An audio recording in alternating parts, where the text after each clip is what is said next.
Thank you, Mr. Speaker. Would you have the clerk please report House Committee Substitute 1? Clerk, please report. House Committee Substitute 1 to House Bill 517. Gentleman from McCracken. Thank you, Mr. Speaker. I'll briefly explain the committee substitute. I know we have a long day with the other bills, so I'll try to get through this as quickly as possible.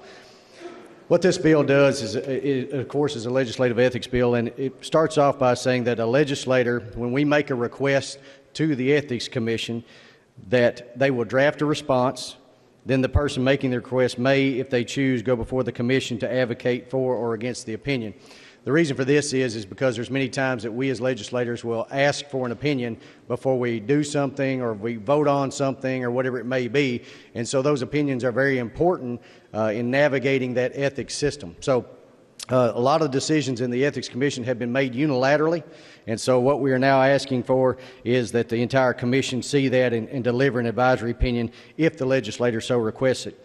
The next part is after filing of a complaint and the response time has ended, the commission may dismiss the claim out of hand, as they do many times already. However, if it is not dismissed, the complaint must be brought before the entire commission, where they will vote to allow or dismiss the complaint. And if it goes before that commission, then 5 commissioners must vote in favor to send it forward. The reason for this, as I'll give you an example, is we had a colleague of ours that had a complaint filed on them, and because of an individual decision, it went before that commission. They ended up having to spend about $30,000 to defend themselves, but when the hearing was over, the commission says there was really nothing here.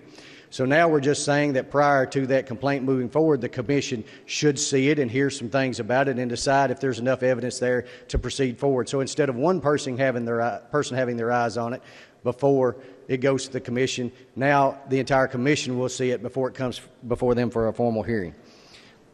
It also clarifies that an elected official, officer of a federal or state agency, government employee, employees of state colleges, state universities, or political subdivisions operating in their fiduciary duty is not a legislative agent.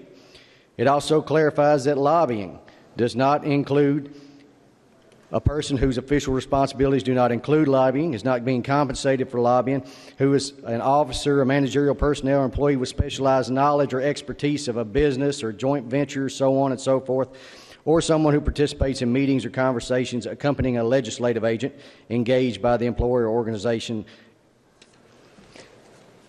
The last part of this also clarifies that a legislator can represent a client on licensing or permitting matters relating to the defense of pre-existing licensing and permits. Mr. Speaker, that's all that the committee sub and the entire bill does, so if there are no questions, I would move for adoption of House Committee Substitute 1. Question before the body is adoption of House Committee Substitute 1. Is there any discussion of the committee substitute?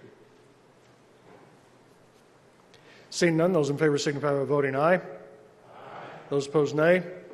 House Committee Substitute 1 is adopted. Gentleman from Lincoln. Mr. Speaker, I move passage of House Bill 517 as amended by House Committee Substitute 1. Does any member wish to change or explain their vote?